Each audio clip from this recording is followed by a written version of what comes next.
Hello friends, welcome back to my YouTube channel. आज हम पढ़ेंगे मॉडल्स। तो हम इसमें ग्रामर की एक सीरीज़ चला रहे हैं। इसमें सारे टॉपिक्स आपको कवर कराए जा रहे हैं। तो आप हमारे चैनल पर नए हैं तो चैनल पर बने रहिए, सब्सक्राइब कर लीजिए और आपको आगे आने वाली वीडियो मिलेंगी। सब्सक्राइब कर लेंगे तो आपको नोट्स भी प्रोवाइड करा दिए जाएंगे फ्री में, ठीक है, हमारे चैनल पर और टेलीग्राम चैनल पर भी हमारे, ठीक है। तो मैं आपको कमेंट बॉक्स में की PDF भी दे दूँगी और आपको कोई भी प्रॉब्लम हो तो आप कमेंट करके नीचे पूछ सकते हैं।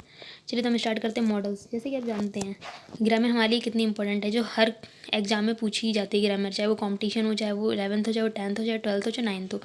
तो आज हम वही स्टडी करने जा रहे हैं और बहुत ही ईजी ट्रिक से है, बहुत ही सिंपल है। आपको बस एक बार देखना है।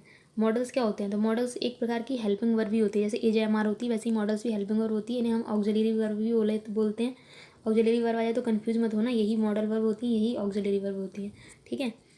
अब आ जाते हैं मे। सबसे पहला हमारा मॉडल है मे। मे का मतलब होता है सकता। मे का यूज़ हम पॉसिबिलिटी को एक्सप्रेस करने के लिए, ब्लेसिंग के लिए, परमिशन मांगने के लिए करते हैं। देने के लिए कैन यूज करते हैं। कैन का यूज हम नीचे पढ़ेंगे। तो पहला एग्जाम्पल है हमारा, it may rain tonight, और इसका यूज हम प्रेजेंट टेंस में करते हैं। मे का यूज, ठीक है, प्रेजेंट में। आप ये नोट करते जाइए, कहीं पर प्रेजेंट में करते हैं। और जैसे कि टू नाइट क्या है? आज की रात। तो आज की रात क्या है? तो ये एक तरह से प्रेजेंट में ही हो गया। अगर मैं ये लिखती यस्टरडे नाइट, तो यस्टरडे नाइट क्या आता? मतलब कल की बात हो रही है, जो बीत गया हमारा। तो उसके लिए हम किसका यूज़ करते हैं? माइट का। यहाँ पे 3 ऑप्शन देते हो फिलर के फॉर्म में से। मे दे देगा, मे यहाँ पे ऑप्शन दे देगा, मे हमें फिल करना है, ठीक है। तो ये ऐसे एग्जाम में आते हैं। अब हम पढ़ते हैं नेक्स्ट एग्जाम्पल की तरफ। मे यू लिव लॉन्ग, ये ब्लेसिंग के लिए, आपकी उम्र लंबी हो, चिरंजीवी हो। मे आई गो नाउ, परमिशन मांग रहा है, क्या मैं जा सकता हूँ। अब आ जाते हैं अपने नेक्स्ट मॉडल की तरफ। माइट का मतलब होता है शायद सकता था, ठीक, क्या होता है? शायद सकता था।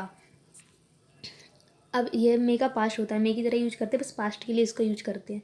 तो पहला एग्जांपल है इसमें, ही माइट कम यस्टरडे, ठीक है। तो अब ये यस्टरडे आ गया, मतलब कल की बात हो रही है कि कल आ सकता था, ठीक है। तो इसलिए यहाँ पर हम क्या यूज करेंगे? माइट, क्योंकि यस्टरडे अपने आप में एक पास्ट फॉर्म होती है। और माइट का यूज हम लेस, पॉसिबिलिटी और रिमोट मतलब दूर की बात जब हो रही हो तो इसका यूज करते हैं, जैसे कि it might rain tomorrow. Next आ जाते हैं कैन की तरफ। कैन का मतलब क्या होता है? सकता है। तो कैन का मतलब क्या होता है? सकता है। तो कैन का यूज हम क्यों करते हैं? किसी एबिलिटी या कैपेसिटी को शो करने के लिए, जैसे कि कैन, मेरी एबिलिटी है कि मैं 2 kg का बोरा उठा सकती हूँ, आपकी एबिलिटी क्या, 5 kg का। तो एबिलिटी के लिए यूज करते हैं। मेरी एबिलिटी है कि मैं इंग्लिश बोल सकती हूँ, ठीक है, तो एबिलिटी के लिए यूज करते हैं इसका। जैसे कि he can speak English, example देखिए।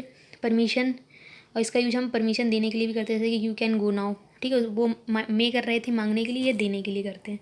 कुड का मतलब होता है सका था या सकता था। ये कैन का पास्ट होता है। मे का पास्ट माइट, कैन का पास्ट कुड। और हाँ, इसमें वर्ब की फर्स्ट फॉर्म आती है। Second form, third form, second कभी नहीं आएगी। थर्ड फॉर्म जब आएगी जब हैव आएगा उसके साथ, जैसे can have, could have. Otherwise first ही आती है इसमें, ठीक है। कुड का मतलब सकता था या सका था होता है, ठीक है। और यह कैन का पास्ट होता है, इसलिए इसका भी एबिलिटी और कैपेसिटी के लिए करते हैं, सेम एज कैन जैसे, बट पास्ट में। जैसे I could solve the paper, तो I could solve that paper, मैं ये पेपर सॉल्व कर सकता था, ठीक है। अब नेक्स्ट, कुड का यूज हम रिक्वेस्ट करने के लिए भी करते हैं, जैसे कि could you please give me cash, क्या तुम मुझे थोड़ा कैश दे सकते हो, इस टाइप से। Could you please give me your pen, इस टाइप से भी करते हैं। कुड हैव का मतलब क्या होता है? सकता था, सॉरी। कुड हैव का मतलब क्या होता है? सकता था, ठीक है। तो सकता था या सका था, जब कोई काम किया जाए और हमें क्या, जब कोई काम किया तो जा रहा है बट लेकिन किसी कारण बस वो पूरा नहीं हो पाया, तो ऐसी कंडीशन में हम किसका यूज करते हैं? कुड हैव का यूज करते हैं। जैसे कि I could have solved the whole paper but I have not enough time, मैं पेपर सॉल्व कर सकता था, देखिए कर सकता था बट कर नहीं पाया। तो इसलिए, और देखिए यहाँ पे हैव लगे इसलिए यहाँ पे वर्ब की थर्ड फॉर्म आ रही है, सॉल्व। क्या आ रही है? सॉल्व। हैव लगा है इसलिए, अदरवाइज फर्स्ट फॉर्म ही आती है, ठीक है। हम चलते हैं नेक्स्ट क्वेश्चन की तरफ। शुड, नेक्स्ट मॉडल की तरफ। शुड का मतलब क्या होता है? चाहिए। तो चाहिए, शुड का यूज हम क्या कहते हैं? जनरल एडवाइस देने के लिए किया जाता है। जैसे हम जनरल किसी को एडवाइस दे रहे हैं, भाई आपको ये काम करना चाहिए, आपको दवाई खानी चाहिए टाइम पर, तो शुड यूज करते हैं। अगर फोर्सफुली हम करेंगे तो मस्ट करेंगे। तो देखिए इसका एग्जाम्पल देख लेते हैं शुड का। You should help your friend, आपको अपने फ्रेंड की हेल्प करनी चाहिए। ज़रूरी नहीं है कि वो अपनी फ्रेंड की हेल्प करे, करनी चाहिए, हमने बोल दिया, ठीक है। मस्ट, जरूर चाहिए, अगर आपको जरूर करना ही है वो काम तो हम मस्ट यूज करते हैं। जैसे कि इसका यूज फोर्सफुली एडवाइस देने के लिए करते हैं, जैसे people must follow the traffic rules, people को मस्ट ट्रैफिक रूल फॉलो करने ही चाहिए, ठीक है। अगर नहीं करोगे आप तो आपको पता है आपके ऊपर फाइन लगेगा, तो वो मस्ट है। जो काम मस्ट होता है मतलब करना ही जरूरी होता है उसको मस्ट लगाते हैं। ऑट टू, ऑट टू का यूज हम मोरल ड्यूटी के लिए करते हैं, जैसे कि कोई मॉरल नैतिक कर्तव्य उसको एक्सप्रेस करने के लिए किया जाता है, जैसे कि आपको देश की सेवा करनी चाहिए, they ought to serve the nation, आपको बड़ों का रिस्पेक्ट करना चाहिए, they ought to respect elders, इसलिए। ठीक है। यूज टू का एक यूज टू भी होता है, यूज टू का हम जो काम पहले से, जैसे कि यहाँ पे हम कर रहे हैं यूज टू भी होता है एक, जिसका हम पहले से जो मतलब कहाँ गया use to, 1 minute. Use to, हाँ, जैसे जब कोई काम पास्ट में किया जा रहा हो लेकिन प्रेजेंट में छोड़ दिया गया हो, तो ऐसी कंडीशंस के लिए हम किसका यूज करते हैं, यूज टू का। जैसे कि earlier I use to study in this school, पहले मैं इस स्कूल में पढ़ता था, अब नहीं पढ़ता हूँ। ठीक है, जो पहले काम हो चुका है अब नहीं हो रहा वो काम। हैज़ टू, अब हैव टू। इसका हिंदी मीनिंग होता है ना है पड़ता है, मतलब ये मजबूरी प्रकट करते हैं ये वक्त, जैसे कि मुझे काम करना पड़ता है, मुझे दूध लाना पड़ता है, ठीक है, मुझे खाना पड़ता है, इस टाइप से मुझे खाना या फिर खाना है, ना है आए लास्ट में या पड़ता है। जैसे कि we have to finish this work today itself, मुझे ये काम खुद से सॉल्व करना पड़ता है। ठीक है। अब आया हैड टू, ना था पड़ता था, इसका ये हैज़ टू और हैव टू का पास्ट होता है, हैड टू। ठीक है, तो ये इसका यूज मजबूरी प्रकट करने के लिए, लेकिन पास्ट में, जैसे he had to go to school study, उसे स्टडी मतलब बीते हुए कल में स्कूल जाना पड़ता था।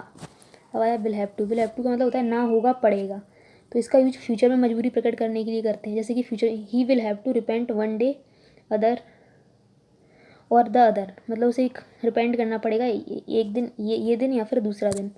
मे हैव टू का मतलब होता है पढ़ सकता है, इसका यूज पॉसिबिलिटी में कंपल्सन, मतलब ज़रूरी है, कंपल्सन एक्सप्रेस करें, कंपल्सरी ये करना, तब हम इसका यूज करते हैं मे हैव टू का। जैसे ही विल हैव टू पे द पेनल्टी, उसे पेनल्टी पे करनी पड़ सकती है। ठीक है, तो आई होप ये समझ में आ गया होगा आपको। नीड, देखिए तो नीड की ज़रूरत, जब ज़रूरत को प्रकट किया जाता है, जैसे ज़रूरत है तो इसका फॉर्म दोनों फॉर्म में करते हैं, हेल्पिंग वर्ब के फॉर्म में भी करते हैं इसका यूज हम, और वैसे भी कर सकते हैं ऑक्सिलरी वर्ब के फॉर्म में, जैसे he needs to work hard, उसे काम करने की आवश्यकता है, या he need not worry now, उसे चिंता करने की कोई ज़रूरत नहीं है। अब आ गया डेयर का मतलब साहस के लिए करते हैं, जैसे कि हेल्पिंग, इसका यूज हम दोनों तरह से कर सकते हैं, हेल्पिंग वर्ब और ऑक्सिलरी वर्ब की तरह। हिम्मत या साहस होता है डेयर का मतलब, ही डेयर्स टू डिलीवर स्पीच, उस ही डेयर्स टू मतलब उसकी हिम्मत है कि वो तुम्हें डिलीवर स्पीच कर सकता है। ठीक है, करता है, उसकी इतनी हिम्मत है। ठीक है, how dare you scold him, तुम्हारी इतनी हिम्मत कैसे हुई कि तुमने उसे डांटा। ठीक है। अब वुड का यूज क्यों करते हैं, वुड का जनरली हम यूज़ करते हैं, आई वुड लाइक टू मतलब से समथिंग, या फिर आई वुड लाइक टू से हम करते हैं ना, तो वुड का यूज हम लाइक के साथ भी करते हैं मोस्टली। ठीक है, और वुड का यूज हम रिक्वेस्ट करने के लिए, जैसे would you please give me your pen, क्या तुम मुझे अपना पेन दे सकते हो। और हम इसका कंडीशनल सेंटेंस के साथ भी वुड का यूज करते हैं, जैसे कि if you work hard you would पास, यहाँ पे डी आएगा, if you work hard you would पास, अगर आप कठिन मेहनत करते हो, कंडीशनल है, अगर कठिन मेहनत करोगे तो पास हो जाओगे, नहीं करोगे तो नहीं। If you have done practices you would have won the match, इसी तरह से if he does practice he will the match. ठीक है, he will win the match, sorry क्या हो जाएगा यहाँ पे, he will win the match. तो आई होप आपको ये समझ में आएगा। थैंक यू फ्रेंड्स, मिलते हैं अपने नेक्स्ट वीडियो में, तब तक के लिए बाय बाय। नेक्स्ट वीडियो में मैं आपको फिर से कोई ग्रामर के रूल्स कराऊंगी, टेंस से एक्टिव पैसिव आर्टिकल्स वगैरह। ठीक है फ्रेंड्स, बाय बाय, मिलते हैं अपने नेक्स्ट वीडियो में।